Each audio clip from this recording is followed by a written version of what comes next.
श्रीकान्तद्रुहिणोपमन्युतपनस्कन्धेन्द्रनन्द्यादयः प्राचीनो गुरवोऽपि यस्य करुणालेशाद्गता गौरवं तं सर्वादिगुरुं मनोज्ञवपुषं मन्दस्मितालङ्कृतं चिन्मुद्राङ्कितमुद्रपाणिनलिनं चित्ते शिवं कुर्महे।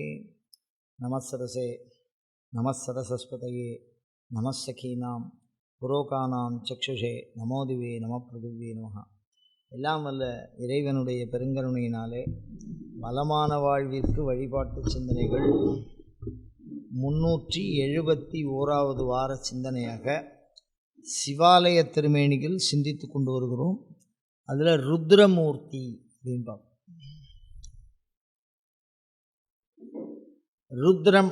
ருத்ரன் அப்படின்னு ஒரு சப்தம் நம்ம காதில் விழறது அப்படின்னா நாம் என்ன பண்ணுவோன்னா, முதல்ல நம்ம மனசில் என்ன தோணும் அப்படின்னா, ஒரு பெரிய அழிவு, ருத்ரதாண்டவம் ஆடிட்டார் அப்படின்னு ஒரு பேரழிவை குறித்து நமக்கு ஒரு ஞாபகம் வரும் தானே. ருத்ரதாண்டவம் ஆடிட்டார் அப்படின்னு சொல்கிறோம். இதுதான் நமக்கு முதல்ல சொல்கிறோம். அதுக்கு அடுத்தது பார்த்திங்கன்னா, இறப்பு சடங்குகளில் குறிப்பாக அந்தணர்களில் ஒரு பிரிவில் இறந்தவருக்கு துணையாக ருத்ர கும்பம்னு ஒன்று வைப்பா. இந்த ருத்ர கும்பம் எங்கே வைப்பா அப்படின்னா, இறந்தவருடைய ஆன்மா எங்கே வாசம் செய்யுமோ அங்கே வைப்பார். இந்த இறந்தவருடைய ஆன்மா எங்கே வாசம் செய்யும்? உடனே அடுத்த கேள்வி நம்ம தெரிய மாட்டேங்குது. அதனால் இறந்து மயானத்தில் போய் வச்சுட்டு வந்து கல் நடுவா. ஒரு கல், அதில் 2 விதமான கல் நடுவா. தடாக தீர குண்டம் அப்படின்னு ஒன்று சொல்லுவா, கிரகத்வார குண்டம் அப்படின்னு சொல்லுவாள். பழைய காலத்துலலாம் வீடு கட்டும்போது ஆலோடின்னு சொல்லுவாள். நம்ம ஒரு கூவூர், திருக்கடையூர் அந்த மாதிரி இடங்களில் அதை பார்க்கலாம், இந்த மாதிரி வீடை பார்க்கலாம். இப்போ அந்த அமைப்புகள்லாம் பெரும்பாலும் மாறிடுது. அதில் திண்ணை இருக்கும். திண்ணைக்கு முன்னாடி ஒரு கீழ் தாழ்வாரம் மாதிரி கொஞ்சம் இறங்கி அந்த இடத்துல இருக்கும். அந்த இடத்துல தான் கர்மா பண்ணணும், உள்ளே பண்ணக்கூடாது. ருத்ரர்கள் வீட்டுக்குள்ளே வரக்கூடாது. அதனால் என்ன பண்ணுவான்னு கேட்டிங்கன்னா, அந்த இறந்தவர்களுடைய வேட்டி இருக்கும், அவருடைய வஸ்திரத்தையே பந்தலாக போட்டு பச்சை மட்டையினால் வளைச்சி அது உள்ள இந்த கும்பம் வைப்பா. அந்த இடத்துல இந்த இறந்தவர்கள் வாசம் செய்வதாய், அவர்கள் வசிக்கிற அந்த ஆன்மா இறந்த பிறகு வீட்டு வாசலில் இருக்கும், வீட்டுக்குள்ளே வரக்கூடாதுன்னு. அப்படி இருக்கக்கூடிய அந்த இடத்துல ருத்ர கும்பம்னு வைப்பா. அந்த கும்பத்துக்கு பேர் ருத்ர கும்பம்னு பேர். அது மாதிரி ஒன்று சொல்கிறா. சப்ஜெக்டே ஒரு மாதிரியாக இருக்கு, எல்லாருக்கும் ஒரு எண்ணம் வருதோ இல்லையோ. அதனால் ருத்ரர்களை பற்றி வேதம் என்ன சொல்கிறது அப்படின்னா, ஸ்ரீருத்ரம் அப்படின்னு ஒரு மந்திரத்தோட பேர். அந்த மந்திரத்தினுடைய பெயர் என்ன? ஸ்ரீருத்ரம்னு சொல்கிறாங்க. அதில் என்ன பிரிவு வச்சுருக்காங்கன்னா, அந்த மந்திரத்தை 11 பேர் 11 தடவை சொன்னால் ஏகாதச ருத்ரம்னு சொல்கிறாங்க. அதை மாதிரி 11 தடவை சொன்னால் அதிருத்ரம்னு சொல்கிறாங்க. அதை மாதிரி 11 தடவை சொன்னால் மகாருத்ரம்னு சொல்கிறாங்க. இப்போ அதிருத்ரம், மகாருத்ரம், ஸ்ரீருத்ரம் அப்படின்னு மந்திரங்களில் பிரிவுகள் இருக்குது. இன்னொரு பிரிவில் ருத்ர சூக்தம்னு சொல்கிறாங்க, ஒரு மந்திரத்தினுடைய பெயர். இது ஒரு பக்கம். இதெல்லாம் இருக்கட்டும், அப்படியே வேதத்துக்கு போய்ட்டோம். இப்போ அப்படியே கொஞ்சமாக ஆகமத்துக்கு வருவோம். அப்படின்னா ருத்ரர்கள் அப்படின்னு சொன்னால், நம்ம திருக்கழுங்குன்றம் இருக்குல்ல, இந்த திருக்கழுங்குன்றம்ங்கிறது வடமொழியில் பக்ஷி தீர்த்தம். நம்ம எப்படி காசிக்கு போகிறோமோ அந்த மாதிரி காசியில் உள்ளவா எல்லாருக்குமே பக்ஷி தீர்த்தம் ராமேஸ்வரம்னா தெரியும். நீங்கள் வடக்கேருந்து இங்கே வருவா. இந்த மாதிரி யாத்திரை செய்யக்கூடிய பழக்கம், தீர்த்தமாடல் அப்படிங்கிறது இலக்கியங்கள்லேயே செம்மையாக சொல்லப்பட்டிருக்கு. இவன் தீர்த்தமாட போனால் அவனை காசியில் பார்த்தா, அவன் இங்கே பார்த்தா, அவனுடைய பேர் என்னது, அதை அந்தணர்கள் பெரும்பாலும் அதை செய்து வந்தார்கள். அது மாதிரிலாம் நிறையா தகவல்களை நம்ம பார்க்குறோம். அதில் பக்ஷி தீர்த்தம் சைவ சித்தாந்தம் குறிப்பிடுகிற தலங்கள். இப்போ பாடல் பெற்ற தலங்கள் நம்ம கேள்விப்பட்டிருக்கோம் அப்படிதானே? பாடல் பெற்ற தலம்னா அப்பர் சுந்தர மாணிக்கவாசு ஞானசம்பந்தர் யாராவது ஒருத்தர் பாடியிருக்கணும். இல்லை வைப்புத்தலம் இங்கே இருந்தபடியே அங்கே பாடுவா, அது மாதிரி பாடியிருந்தால் வைப்புத்தலம்னு சொல்கிறா. நேரடியாக போனான். இப்போ நான் சொல்லுவது சைவ சித்தாந்த தலம். சித்தாந்த சாஸ்திரம் 14 இருக்குது. பண்டார சாத்திரம்னு சொல்லுவாத. அந்த சாஸ்திரங்களில் முக்கியமான தலங்கள் குறிப்பிடப்பட்டிருக்கிறது. அந்த தலத்தில் மிகச்சிறந்த தலமாக இந்த திருக்கழுக்குன்றம் குறிப்பிடப்பட்டிருக்கிறது. அது என்ன சொல்கிறாரு, அந்த தலத்தினுடைய சிறப்பை பாருங்கள். பாவகாரியர் அணுக ஒன்னா பரம்புசார் கழுகு. கழுக்குன்றம்னு தமிழில் பேர். கழுகு முனிவர்கள் கழுகு வடிவத்தில் இருந்து வழிபட்ட தலம். அது என்ன சொன்னார், பாவகாரியர் அணுக ஒன்றா. அதிகமாக பாவம் பண்ணுறவன் அந்த இடத்துக்கு போக மாட்டான்னு அர்த்தம். அவனுக்கு அந்த பிராப்தம் கிடைக்காதுன்னு அர்த்தம். பாவகாரியர் அணுக ஒன்றா, பரம்புன மலை, பரம்புசார் கழுகு அப்படின்னு அவ்வளோது சிறப்பாக சொல்கிறாத. இப்போ அந்த இடத்துல ருத்ரகோட்டின்னு பக்கத்தில் ஒரு இடம் இருக்குது. இந்த திருக்கழுக்குன்றம் கோயிலோட சம்மந்தப்பட்ட கோயில். அது மலை கோயில் எல்லோரும் பார்த்துருப்பீங்க, தாழக்கோயில் எல்லோரும் பார்த்துருப்பீங்க. பக்கத்துலேயே ருத்ரகோட்டின்னு இருக்கு. கோடி ருத்ரர்கள் ஒன்றாக பிரளய காலத்தில் பூஜை பண்ணின ஒரே தலம் அப்படின்னு சொல்லி ருத்ரகோட்டீஸ்வரர்னு சாமி பேர். இது ஒரு தலம். இப்போ மெதுவாக சாமிக்கு வந்துட்டோம். ருத்ரகோட்டின்னா என்ன, ருத்ரர்கள்னால் யார் அப்படின்னு இந்த அமரம் இது மாதிரி நூல்கள், அதாவது இந்த சப்தத்துக்கு என்ன அர்த்தம் அப்படின்னு பார்க்கும்போது அதை உறுதி பண்ணுமோ இல்லையோ, அந்த மாதிரி பார்க்கும்போது ஏகாதச ருத்ரர்கள் இருக்கிறார்கள், இல்லை 33 கோடி தேவர்கள் இருக்கிறார்கள் அப்படின்லாம் நம்ம பார்க்குறோம். அது என்ன 33 கோடி, அதை முதல்ல சொல்லுங்க. அது ஒரு சங்கியாலாம் ஏன், அதனுடைய பின்னணி என்ன அப்படின்னு கேட்டால், அஸ்வினி தேவர்கள்னு தேவ மருத்துவர்கள் அவா 2 பேர், அஷ்ட வசுக்கள் அப்படின்னு சொல்லி அவா 8 பேர். அதுக்கப்புறம் பார்த்தா ஏகாதச ருத்ரர்கள் அப்படின்னு சொல்லி, அதுக்கப்புறம் பார்த்தா அஷ்ட வசுக்கள் அப்படின்னு பார்க்குறோம். அந்த அஷ்ட வசுக்களுக்கு அப்புறம் 12 ஆதித்யர்கள்னு சொல்கிறோம். இப்போ நம்ம சூரியன் ஒரு சூரியன் இருக்குது அப்படின்லாம் நம்ம சொல்லின்னு இருக்கோம் உலகில். ஆனால் சாஸ்திரம் என்ன சொல்கிறதுன்னா 12 சூரியன் இருக்குது. ஒரு மாதத்துக்கு ஒரு மார்த்தாண்டன், திவாகரன், அம்சுமாலி அப்படின்னு 12 சூரியன்கள் இருக்காரு.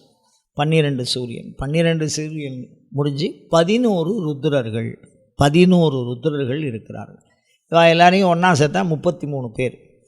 இவா 33 பேருமே 1 கோடி சங்கியை இருக்கா.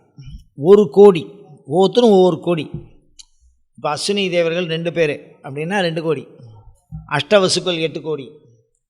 இப்போ கோடிங்கிறது கடைசின்னு ஒரு அர்த்தம். கோடிங்கிறதுக்கு பரமானு ரூபம்னு ஒரு அர்த்தம். கோடிங்கிறதுக்கு என்னது, பரமானு ரூபம் அப்படின்னு அர்த்தம். கோடிக்கும் பரமானு ரூபத்துக்கும் என்ன சம்பந்தம்னா, அதில் ஒரு சந்தேகம் கொள்ளியோ. கோடி இருக்கும்போது பரமானு ரூபம் அப்படின்னா, பரமாணுக்களை ஒன்றா சேர்த்து ஒரு கணக்கு போட்டால் அதுக்கு ஒரு கோடின்னு பேர். அந்த கோடிக்கு என்ன விசேஷம் இருக்குது அப்படின்னு சொன்னால், ஒரு உதாரணம் பாருங்கள். நம்ம இன்றைய வாழ்க்கையில் சொல்கிறேன், 21ஆம் நூற்றாண்டில் செல்லு அப்படின்னு ஒன்றை பற்றி படிக்கிறோம். இந்த உடம்பில் இருக்கக்கூடிய செல்லு அது உற்பத்தியாகும். உடம்புலேயே ஒரு 90 நாள் வரைக்கும் இருக்குன்னு சொல்கிறா. ஒவ்வொரு கணக்கு சொல்கிறா. அதில் பார்த்திங்கன்னா எத்தனை கோடி இருக்கும் நுண்ணுயிரிகள் அப்படின்னு சொன்னால், ஒரு ஊசி முனைக்குள்ளே 1000 இருக்கும்னு சொல்கிறா. அந்த மாதிரி ஒரு கணக்கு போட்டால் இந்த 33 கோடி செல்களும் நம்ம உடம்பில் தான் இருக்குது. நம்ம உடம்பில் இருக்குது. இதில் என்ன விசேஷம் அப்படின்னு சொன்னால், இந்த உடம்பில் இருக்கக்கூடிய செல்லுக்கும் இந்த வெளியில் இருக்கக்கூடிய இந்த 33 கோடி தேவர்களுக்கும் சம்பந்தம் இருக்குது. புரிஞ்சுக்கணும். ரொம்ப நுட்பமான ஒரு விஷயம். இப்போ நான் ஒரு ஃபோன் போடுறேன். எனக்கு தெரிஞ்சவங்க ஒருத்தவங்க இருக்காங்க. ஒரு உதாரணம், அவளுக்கு ஒரு ஃபோன் போடுறேன். என்னம்மா சௌக்கியமாக இருக்கியா, நான் தெருக்கடியூர்லேருந்து பேசுகிறேன். அப்படி ஒரு விஷயம் நடக்காது. நம்ம ஃபோன் அவ்வளோ சீக்கிரம் போட மாட்டாங்க இருக்கும். அப்படி போடுறோன்னு வச்சுங்களேன். அப்படி போட்டு சௌக்கியமா அப்படின்னு கேட்குறோம். இப்படி கேட்குறது நான் யாருக்கிட்ட கேட்குறேன் அப்படின்னா, உதாரணமாக இப்போ நான் இருக்கேன், என்னோடய தங்கை இருக்கான்னு வச்சுங்களேன். அவள் பேரை சொல்லி இன்னார், அவளுக்கு நான் ஃபோன் போடுறேன். இப்போ ஃபோன் வச்சுருக்கிறதுனா கேட்குறது அவள் பேசுகிறது எனக்கு கேட்கும், நான் பேசுகிறது அவளுக்கு கேட்கும். ஆனால் இது ரெண்டுத்துக்கும் நடுப்புற ஒரு ஆள் இருக்கா. ஒரு சேட்டிலைட்டுன்னு ஒன்று இருக்குது, அந்த கம்பெனி நிறுவனம்னு ஒன்று வச்சுருக்கா. கரெக்டாக அவன் ஃபோன் பண்ணுறான், உங்களுக்கு இதுக்கு மேலே கால் போகாது, காசு பணம் கட்டினா நீங்கள் போகலாம் அப்படி. அப்போ அவர்கள் அதை கணக்காக வைத்திருக்கிறார்கள். எங்கள் இருவரோடு தொடர்பு எப்படி இருக்கோ, நான் என் தங்கைகிட்ட பேசுகிற மாதிரி ஒரு தொடர்பு இருக்கே, அது வெளிப்படையாக எல்லாருக்கும் தெரிகிற மாதிரி இருக்கே. ஆனால் என்னுடைய கால் டைம் என்ன, நான் எத்தனை மணிக்கு ஆரம்பித்தேன், எங்கேருந்து என்ன கால் பண்ணியிருக்கேன், எங்கேருந்து போகிறேன் அப்படிங்கிறதெல்லாம் நீட்டாக பதிவாயிருக்கும். அப்போ அதில் ஒரு சம்பந்தம் இல்லாத ஒரு நிறுவனம் தலையிடுற மாதிரி நம்மளோட உடம்பு தான், நம்மளுடைய உயிரணு தான், ஆனால் அது சேட்டிலைட்டு கூட தொடர்பு இருக்கா மாதிரி பரமாத்மா கூட சம்பந்தம் இருக்குது இந்த 33 கோடி தேவர்களுக்கும். புரியுதா உங்களுக்கு? இந்த 3 பேர் இவா இல்லாமல் நீங்கள் பேச முடியாது. இந்த 33 கோடி பேர் தேவர்கள் இல்லாமல் இந்த உடம்பு இயங்காது. இந்த உடல் என்ன அப்படின்னா, ரொம்ப பாருங்களேன், விஸ்வதேவான்னு ஒரு தேவர்கள் ஸ்ரார்த்தத்தில் வழிபாடு பண்ணுவாள். இந்த ருத்ரன் ஸ்ரார்த்தத்தில் வழிபடக்கூடியவர். அதனால் எல்லா ஸ்ரார்த்தத்துலேயும் பார்த்திங்கன்னா 3 பேர் வழிபாடு பண்ணுவாள். ஒன்று இறந்தவா, ஒன்று விஸ்வதேவர், ஒன்று விஷ்ணு, அந்த மாதிரி சொல்லுவாள். ஸ்ரார்த்த சம்ரக்ஷண மகாவிஷ்ணுன்னு ஒரு விஷ்ணு இருக்கார். சாஸ்திரம் ரொம்ப இது கொஞ்சம் நுட்பமாக இருக்கும் இந்த சப்ஜெக்ட். வேறு வழியில் நீங்கள் கேட்டு தான் ஆகணும். ஏன்னா ரொம்ப தூக்கம் வந்தால் சொல்லுங்க, நான் அப்புறமா பேசுகிறேன். நீங்கள் திருப்பி உங்களுக்கு முடிக்க வச்சு அதுக்கப்புறம் நம்ம பேசுவோம். ஏன்னா சப்ஜெக்ட் ஆன்மாவை பற்றினது, ருத்ரனை பற்றினது. அதனால் நான் அப்படிலாம் சுற்றி வளைக்க வேண்டியதாக இருக்குது. அதில் இந்த விஸ்வதேவர்கள் அப்படின்னா என்ன அர்த்தம் அப்படின்னு கேட்டால், அணு வடிவாக இருப்பவர்கள். இந்த அணு, இந்த உடம்பில் பல கோடி அணுக்கள் இருக்குது. அது அப்படியே பிரியும், அப்படியே சேரும். அப்படி சேர்ந்தால் அது பேர் யாக்கை. யாக்கைன்னு தமிழில் பேர் கொடுத்துருக்காங்க. அந்த உடம்புக்கு பேர் யாக்கையா. யாக்கைன்னா என்னென்னா கட்டுதல்னு அர்த்தம். யாக்கைன்னா என்ன? கட்டுதல், முறையாக கட்டப்பட்டிருக்குது. இப்போ ஒரு வீடு கட்டுறோம் அப்படின்னு சொன்னால் முறையாக கட்டியிருக்காங்க. இப்போ ஒரு ஹாஸ்பிட்டல் கட்டியிருக்கா, அங்கே பேஷண்ட் படுத்துக்கிற மாதிரி உள்ள எல்லா வசதியும் இருக்கும். ஒரு கம்ப்யூட்டர் சென்டர் வைக்கிறா, அதுக்கு ஒரு டேபிள் வரைக்கும் தனியாக வச்சுருக்கான். இது CPU வச்சுக்கிறது, இது மேலே அது வச்சுக்கிறது அப்படின்னு சொல்கிறான். அப்போ அந்த மாதிரி ஒரு துணி கடை கட்டுறா, அவள் ரேக்கெல்லாம் தனியாக வைக்கிற மாதிரி கட்டுவாள். அந்த மாதிரி இந்த யாக்கையானது, இந்த உடலானது கட்டப்பட்டிருக்கிறது. எதனால் கட்டப்பட்டிருக்கிறது? இந்த 33 கோடி செல்களால் கட்டப்பட்டிருக்கிறது. அப்பாடா, அதெல்லாம் சரிதான், கொஞ்சம் புரிகிற மாதிரி இருக்குது, கொஞ்சம் குழப்புற மாதிரி இருக்குது.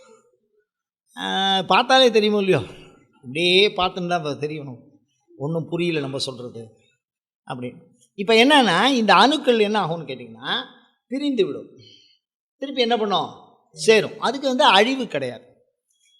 அதுக்கு அழிவு கிடையாது, பிரியும், சேரும். அப்படி யாக்கை என்பது இணைந்தால் முறையாக எப்படி ஒரு இடத்த கட்டியிருக்காளோ அது மாதிரி ஒரு ஆன்மா தன்னை தான் உணர்ந்து கொள்வதற்கு, பிறருக்கு தன்னை உணர்த்துவதற்கு, ஆணவ மலம் என்கிற அறியாமை நீங்குவதற்கு முறையாக செய்யப்பட்டது. யாக்கை முறையாக செய்யப்பட்டது, ப்ராப்பராக இருக்குது. இதில் ஏதோ ஒரு விஷயம் நமக்குள்ளே இருக்குது. அப்படி செய்யப்பட்டது தான் இந்த யாக்கை. ஓகேவா? புரியுறதா?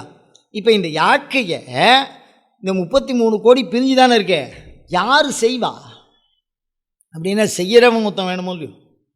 இந்த உடம்பை செய்கிறவன் மொத்தம் வேணுமோ இல்லையோ? முறையாக அமைக்கணும். வீடு கண்ணா அப்படின்னா அமைச்சு நம்ம போனால் உள்ளே போகிறது வெளில வர முடியாது, வெளில வர்றது உள்ளே வர முடியாது.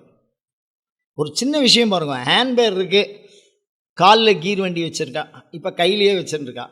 காலில் வச்சுக்கணுன்னா அவசரமாக பிரேக் அடிக்கணும் அப்படின்னா நமக்கு எப்படி வரும், எப்படி தடுமாறும்? முன்னாடி ஹேண்ட்பேரை வச்சுட்டு பின்னாடி கொஞ்சம் நகர்ந்து போயிங்க அப்புறமா இதை பிடிப்போம் அப்படின்னா அந்த அந்த சூழலியல் சௌரியம் வராது. அடுப்பாங்கரையில் இப்போ முன்னாடிக்கு தெரியும், அடுப்பு இங்கேருந்து பக்கத்துலேயே சாமான் இருந்தால் அதை எடுத்து என்ன பண்ணிக்கலாம், ஒரு டக்குன்னு ஒரு அது பேர் என்ன, ஒரு டேப் இருந்தால் டக்குன்னு அலம்பிக்கலாம், அதில் சேர்த்துக்கலாம். அதை கொண்டு போய் ஆற்று வாசலில் கடைசியில் வச்சுட்டு இதை இந்த முனையில் வச்சா எப்படி இருக்கும் யோசிச்சு பாருங்கள். அது மாதிரிலாம் இருந்தால் அதுக்குள்ளே கொடுத்தனமே பண்ண முடியாது நம்மளால். அந்த மாதிரி ஒரு முழுவதும் ஒரு ஆன்மா செழிப்பாக இருப்பதற்காக செய்யப்பட்டிருப்பது இந்த யாக்கை. அந்த யாக்கை என்பது செல்களினாலே ஆனது. அது 33 கோடி செல்களினாலே ஆனது. அந்த 33 கோடி செல்கள் தனியாக இருப்பது எப்பொழுதும் அழிவில்லாதது. அதில் இன்னும் சிறப்பு என்னன்னா, அதை இணைத்து தருகிறார்கள்ல, உடலை முறையாக கட்டி தருகிறார்கள்ல, அது யாருன்னு கேட்டால் அந்த சாமிக்கு பேர் ருத்ரன். அப்படி இப்படி சுற்றி ருத்ரனை வரத்துக்குள்ளே ஒரு அப்போ இந்த ருத்ரர்கள் 2 விதத்தில் சிறந்தவர்கள். நம்மலாம் கேட்குறோம், பிரம்மா தானே லோகத்தை படைச்சாருன்னு சொல்லியிருக்கு சாஸ்திரத்தில், நீங்கள் தலைகீழ சொல்கிறீங்களே அப்படின்னு இல்லைங்க. அப்படி தானே நம்ம எல்லாருக்கும் ஒரு சந்தேகம் வருதோ இல்லையோ, அது ஒன்றும் தப்பு இல்லையே. அது என்ன சொல்கிறதுனா, இந்த உடலை முதல்ல ஒரு கருவில் உற்பத்தி பண்ணி அவளுடைய அம்மானா அம்மா, அவள் என்ன கலரோ அந்த கலரோடையே நம்ம பிறக்கிறோம். நம்மளுடைய உடம்போட வடிவத்தை ஒரு கையில் ப்ரஷ்ஷு பேஸ்ட்டு தரேன், நீங்கள் வரைஞ்சிருங்களேன் பார்ப்போம். அதே மாதிரியே நான் சமயத்தில் அப்படி தான் வரைஞ்சி, இது குரங்கு வரைஞ்ச மாதிரி இருந்தது. அப்புறம் நான் வேறு ஏதோ நினச்சின்னு வரைஞ்சேன், அது இதுவாக ஆகிடுது அப்படின்னு நம்ம சொல்லுவோம். ஏன்னா நம்ம அது வரையக்கூட முடியாது. நம்மளுடைய யாக்கை அவ்வளோ அழகாக முறையாக நம்ம அப்பாவினுடைய முகம் அப்படியே நமக்கு இருக்கும். நம்மளுடைய அந்த அந்த மூத்த பையனை பார்த்தா நமக்கு தெளிவாக தெரியும், அவனுடைய ஞானத்துலேருந்து விஷயத்துலேருந்து எல்லாமே குலத்தளவே ஆகுமாம்னு சொல்கிறா. அவ்வளோ அழகாக கலர்லாம் அப்படியே இருக்குது, அப்படியே அந்த ஷேப் உருவாகிருக்கு. விடங்க மூர்த்தி உளியே வைக்காமல் இந்த உடம்பை பண்ணியிருக்கான் இல்லை, உளி வச்சு செதுக்கிற மூக்கு கரெக்டாக ஓரமாக வச்சு ஒரு தட்டினான்னு வச்சு உடைஞ்சிடும், அப்படி தானே. அப்படி மிக அழகாக அமைக்கப்பட்டிருக்கிறது இந்த யாக்கை. இந்த யாக்கையை பிறக்கிறது வரைக்கும் ருத்ரர்கள் பண்ணி கொடுக்குறான். அதுக்கப்புறம் பிரம்மா பண்ணுறான். அவன் என்ன பண்ணுறான்னா, அந்த பிரம்மாவை நம்ம சைவ சித்தாந்த நோக்கில் அவன் என்ன பண்ணான்னா எக்ஸ்பேண்ட் பண்ணுவான். இந்த வடிவத்தை என்ன பண்ணுவான், குழந்தை பிறந்துருது, இப்போ தான் பிறந்துருக்கு, அப்படி முன்னாடி அப்படி கீழே கையில் தாங்கி அவர் தகப்பனார் ஒரு முத்தம் கொடுக்குறார். அந்த தொப்புள் கொடியை அப்படி கட் பண்ணுறார். அதுலேருந்து பிரம்மா விளைச்சிடும். இதுலேருந்து அந்த தொப்புள் கொடியை கட் பண்ண அப்படின்னு இழுக்கும் அந்த குழந்தை, முதல் மூச்சு.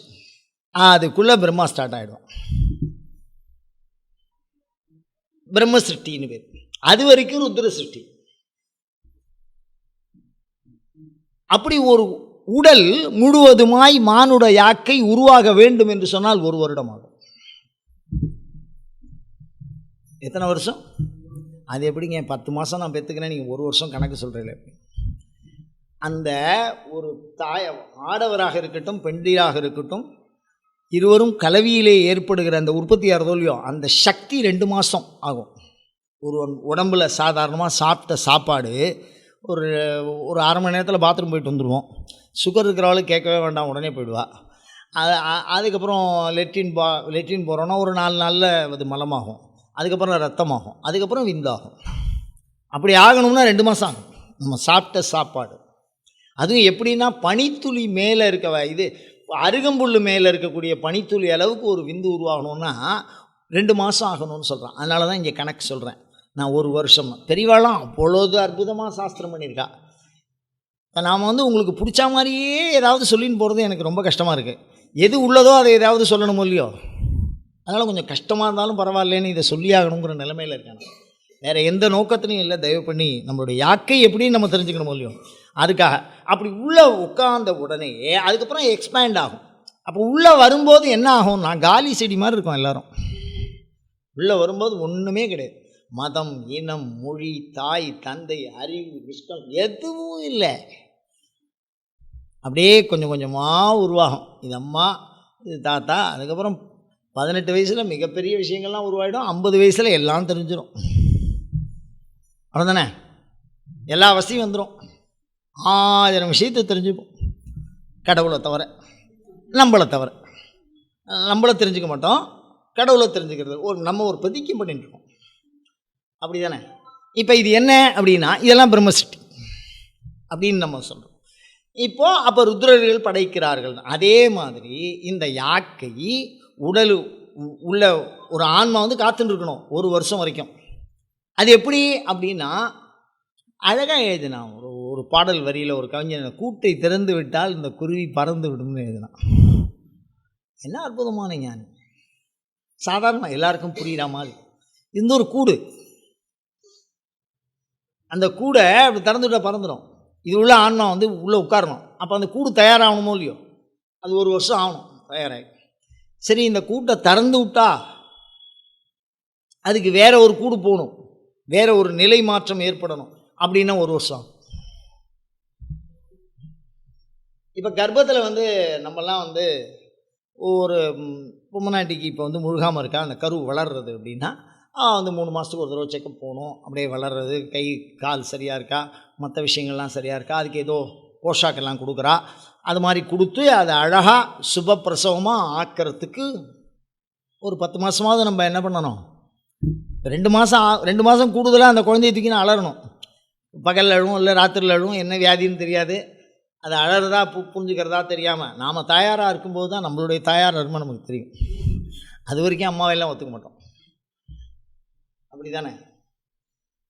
அதுதான் அந்த அனுபவம் பேசுகிற உண்மை. இப்போ அந்த மாதிரி பார்த்திங்கன்னா 1 வருஷம் இந்த உடலை விட்டு ஆன்மா பிரியணும்னா 1 வருஷம், இந்த உடலில் வந்து சேரணும்னா 1 வருஷம். சும்மாலாம் உடனே எடுத்தோடனே கட்டிட முடியாது இந்த உடம்பை. அந்த 1 வருஷத்தை தான் பின்னாடி சிரார்த்தம்னு சொல்கிறேன். முதல் தலை திவசம், அதுக்கப்புறம் அவன் ஏதோ பண்ணிட்டு இருக்கா அப்படின்னு சொல்கிறான். இப்போ இதுலேருந்து என்ன தெரியறது அப்படின்னு சொன்னால், ஆன்மாக்களுக்கு உருவை திரளச் செய்து அழிப்பதனாலே உருத்திரன்னு பேர். திரள் அப்படின்னா திரட்டுறது.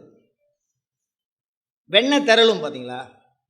ததியுரு மத்தில் சுழலும் என் ஆவி தளர்வு இளதோர் கதியுரு வண்ணம் கருது கண்டாய். அழகாக சொல்லுவார்.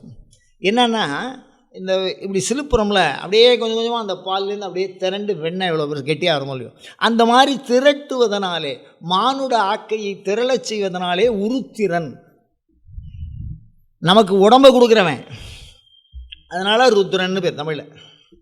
இவ்வளோ அழகான எப்படிலாம் யோசிச்சுக்கா பாருங்க. உருத்திரன் எல்லா ஆன்மாக்களுக்கும் எல்லா உடம்பையும் தரக்கூடியவன்.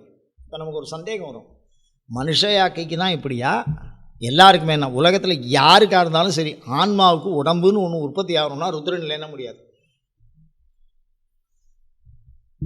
அதை தான் எந்த இடத்துல பிறப்புக்கான வித்து இருக்குன்னா, எந்த இடத்துல உயிரை விட்டானோ அந்த இடத்துல என்ன, அவன் அங்கேருந்து தானே அடுத்த பிறப்புக்கு போகணும். எந்த இடத்துல பஸ்ஸை விட்டானோ அந்த இடத்துலேயே தானே நிற்பான். அதுக்கப்புறம்லாம் திருப்பி அடுத்த இடத்த பிடிக்கணும். அப்போ உருத்திரன், இப்போ புரியுறதா? ருத்திரன் அப்படின்னா இந்த உடலை பாதுகாக்கும். அதெல்லாம் சரிதான், ரொம்ப குழப்பறேன். கோயில் வரைக்கும் போய் பார்த்தா இந்த ருத்ரன் சாமியை வந்து நம்ம எப்படி பார்க்கலாம் சைவாகமங்களில் அப்படின்னு கேட்டால், பவாய தேவாய நமஹா, ஈசானாய தேவாய நமஹா, மகதோர் தேவாய நமஹா, பீமாய தேவாய நமஹா, உக்ராய தேவாய நமஹா, ருத்ராய தேவாய நமஹா, பசுபதேர் தேவாய நமஹா, சர்வாய தேவாய நமஹான்னு அஷ்ட உத்திரம் நம்ம கோயிலில் போய் என்ன பண்ணணும், அஷ்டோத்திரம் பண்ணுறேன், அர்ச்சனை பண்ணுறேன், அந்த 8 நாமாக்களை சொல்வார். இந்த ருத்ரர்கள் மிகச்சிறப்பானவர். அஷ்ட வித்யேஸ்வரர்கள்னு ஒரு பக்கம் சொல்கிறா, இருந்தாலும் நம்ம இப்போ ருத்ரனை பற்றி தான் பார்க்க போகிறோம். ருத்ரமூர்த்தியை பற்றி தான் பார்த்துட்டு இருக்கோம். அது யார், அது சிவபெருமான் அப்படிங்கிறத நம்ம சொல்ல போகிறோம். அவருடைய சிறப்பு வடிவம் தான். அதில் வந்து 8 விதமான ருத்ரர்கள் இருக்கிறார்கள் அப்படின்னு ஆகமம் சொல்கிறது. வேதத்தில் சொல்கிறது 11 ருத்ரன். வேதத்தின் நோக்கு வேறு, ஆகமத்தின் நோக்கு வேறு. ஆகமம் வந்து 8ஆக சொல்லும்.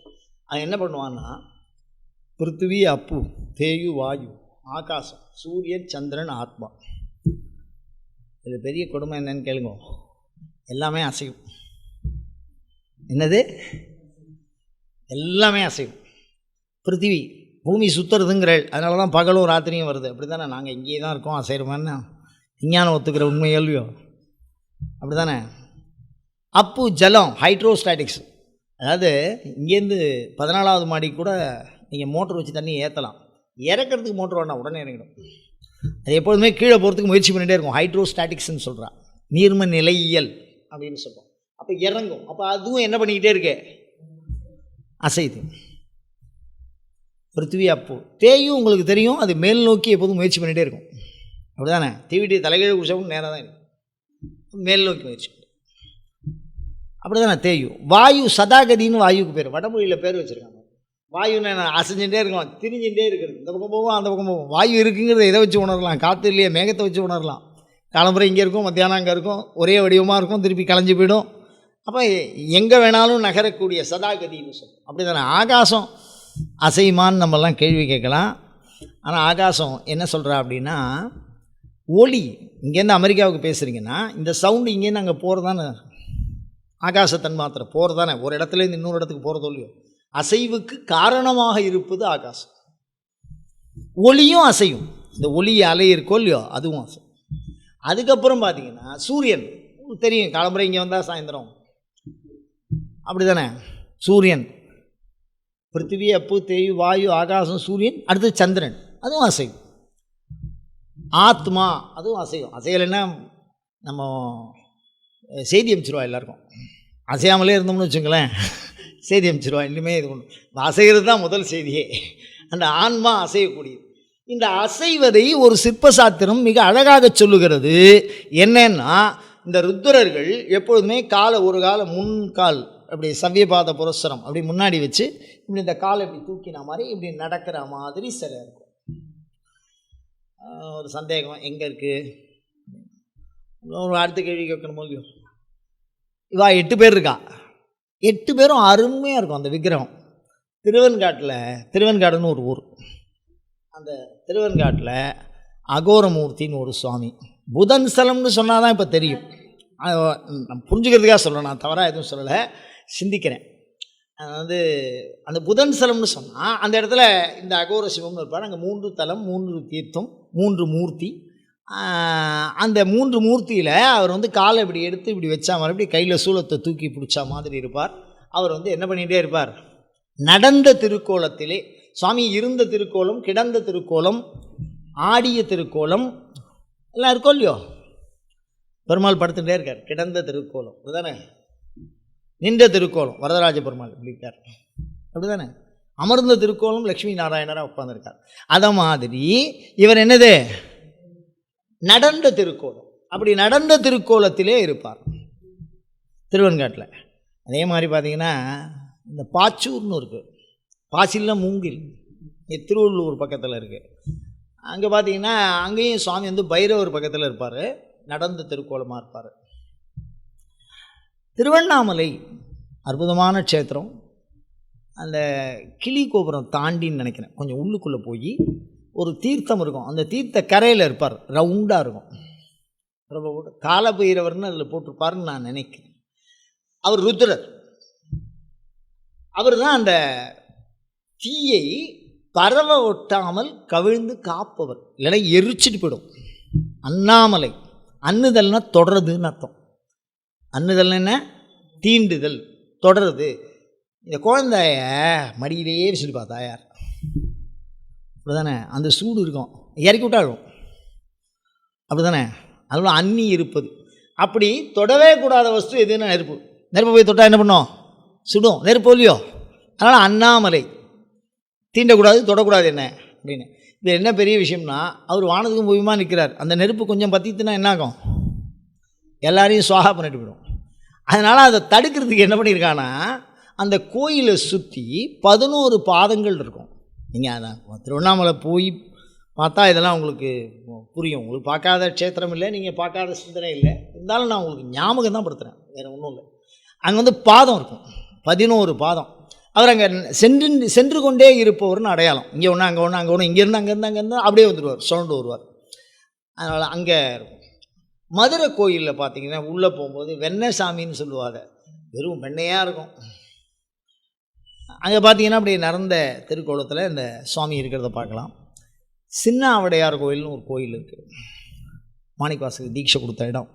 அந்த இடத்துல சூல வடிவத்தில் இருப்பார். ரெண்டாவது இந்த ருத்ர பாதம்னு வைப்பான், வெறும் பாதம் தான் இருக்கும். விஷ்ணு பாதம் எப்படி இருக்கோ அது மாதிரி ருத்ர பாதம்னு இருக்கும். அந்த பாதங்களை வைத்து வழிபாடு செய்கிறார்கள். அந்த மாதிரி 8 ருத்ரர் கோயிலும் தமிழ்நாட்டில் இருக்குது. ஒன்றும் குறைச்ச இல்லை. கோயில் இந்த 8 பேரையுமே நம்ம பார்க்கலாம். இந்த அது சரி, இந்த சாமியை கோயிலில் வச்சா ருத்ரமூர்த்தின்னு சொல்கிறான், அப்படி தானே? இன்னும் சொல்லப்போனால் வைணவத்தில் சக்கரத்தாழ்வார்னு இருப்பார், ரொம்ப அழகாக இருக்கும் அந்த மூர்த்தி. நான் உடனே சைவம் வைணவம் அந்த எண்ணத்துக்கெல்லாம் போகல. தயவு பண்ணி அந்த திருப்பி உங்கள் திருப்பாத கமலங்களை வேண்டி வணங்கி கேட்டுக்கொள்கிறேன். எனக்குள்ளே அப்படி ஒரு வித்தியாசம்லாம் இல்லை. நான் 2 பேரையும் ஒன்றா தான் பார்க்குறேன். அதில் அப்படி அந்த சக்கரத்தாழ்வார் இப்படி நடந்தா மாதிரி இருப்பார். நல்லா கவனித்து பார்த்தீங்கன்னா தெரியும். அந்த இயக்கம் சர்வத்திரத்தையும் இயக்கக்கூடிய பண்பு நெருப்பில் இருக்கும், தண்ணியில் இருக்கும். அது மாதிரி இந்த சந்திரனில் இருக்கிறவர், சூரியனில் இருக்கிறவர், அந்த 8 பேரும் அந்த அஷ்டமாருத்ரர்கள். இவர்கள் தான் நம் வாழ்வை வளப்படுத்த வல்லவர்கள். இவர்களுக்கு என்ன சிறப்பு அப்படின்னு கேட்டிங்கன்னா, அவன் நினச்சான்னா எல்லா பாவத்தையும் ஒரே நொடியில் அழிச்சிடலாம். இந்த ருத்ரர்கள் நினச்சான்னா டெலிட் ஆப்ஷன் அவனுக்கு இருக்கு, யாருக்கிட்டையுமே கேட்காம. சிவன்கிட்ட கூட அவள் கேட்கணும்னு அவசியம் இல்லை, அதிகாரம் வாங்கியிருக்காவா. அவளுக்கு இந்த ருத்ரர்களுக்கு அதிகாரம் இருக்கு. அவள் நினைச்சால் இவனுக்கு பாவம்லாம் வேண்டாம் அப்படின்னு ஒரே ஆப்ஷன், அவ்வளோதான், திருப்பி நரகம் செல்லாது, எல்லா பாவத்தையும் வச்சுக்குவான். அதே மாதிரி ஒருத்தனை மோட்சத்துக்கு கொண்டு போய் விடணும் அப்படின்னா கொண்டு விட்டுடலாம். அவள் நரகத்தில் கொண்டு போய் நிப்பாட்டலாம், சொர்க்கத்தில் கொண்டு போய் ஏற்றி விடணும். என்ன விஷயம்னா, இந்த உடம்பை விட்டுருதுன்னா இந்த ஆன்மாவுக்கு அவர் தான் உயிராய் உருக்கி என் ஆருயிராய் நின்றானை மாணிக்கவாசகர் சொல்கிறார். ஆன்ம வடிவம். அப்படி ஆன்மாவா நம் உடலை எல்லோரும் விட்டு சென்று விட்டார்கள். மயானத்தில் யோசிச்சு பாருங்க, யார் விட்டுட்டு போனாலும் அவன் விட மாட்டான், அழிச்சுன்னு போய் முறையாக எங்கே சேர்க்கணுமோ அங்கே சேர்ப்பான். அதனால உயிர் துணைவன் பேர். உயிர் துணைவன்னா யார்? ருத்ரன் தான். வாழும்போதும் அவன் தான் துணைவன். அவனுடைய சரீரம் பிறக்கும் போதே கொஞ்சம் காது கேட்காதுன்னா ஜென்மான்றதுக்கு முடியாது. இப்படிதான் யோசிச்சு பாருங்க. பூன் குருடு செவிடு பேடு நீங்கி பிறத்தல் அரிது. அப்படி ஒரு அற்புதமான பிறப்பை நமக்கு கொடுக்க வேண்டும் என்று சொன்னால் அந்த ருத்ரர்கள் செய்கிறார்கள். அதை தாண்டி பாருங்க, வாழ்க்கையில் அறிவை வளர்க்கக்கூடிய பண்பு அவர்களிடத்திலிருந்து இந்த செல்லு அப்படியே எக்ஸ்பேண்ட் ஆகுது பாருங்க. ஏகாதச ருத்ரர்கள் வளர வளர அந்த வளர தானே அறிவு வளருது. யாக்கை வளர்ந்தால் அறிவு வளரும், அப்படி தானே? அப்போ அந்த வளர அந்த அறிவை ஆன்மாவிற்குள்ளே செலுத்துகிறவர்கள். அதனால் ஞானமூர்த்தின்னு அவளுக்கு பேர். என்னது? ஞானமூர்த்தி அப்படின்னு ருத்ரனுக்கு பேர்.